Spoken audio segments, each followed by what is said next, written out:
U.S. indices drop but look resilient. Before we start, a quick word from our sponsor. This video is brought to you by XNES, the world's leading retail brokerage firm offering ultra-fast execution and no overnight fees. Look for a link in the description below.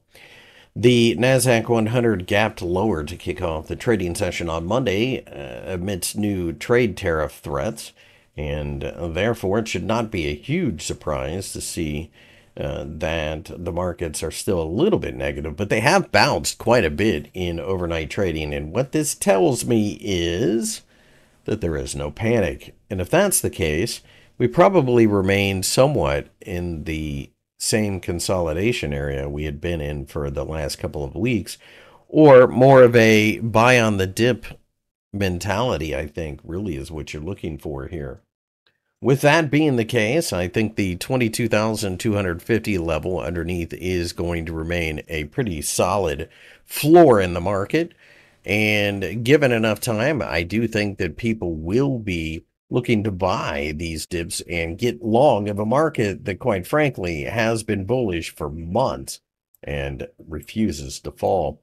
The Dow Jones 30 gapped lower, but has turned around to show signs of resiliency. Again, we aren't necessarily positive yet during the day, but it certainly looks like we might try to be given enough time.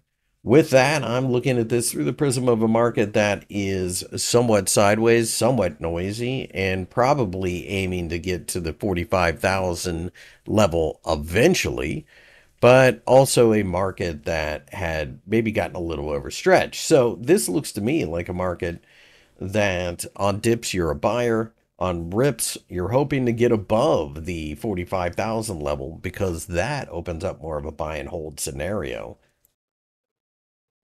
And finally, over in the S&P 500, we gapped lower here as well, but much like the Dow Jones 30, we are already starting to see the markets turn around and show signs of life. So that tells me again, there is no real panic. Yes, we're down a little bit. There might be a little bit of a flush when Wall Street comes on board, but really at this point in time, any dip probably represents value that people will be looking to take advantage of. The 6,150 level underneath is a major floor, and as long as we can stay above there, I don't know that too much has changed here in a market that has been insanely bullish for quite some time. My name's Chris. I work for FXEmpire. If you enjoyed the video, give me a thumbs up and subscribe to the channel for more analysis.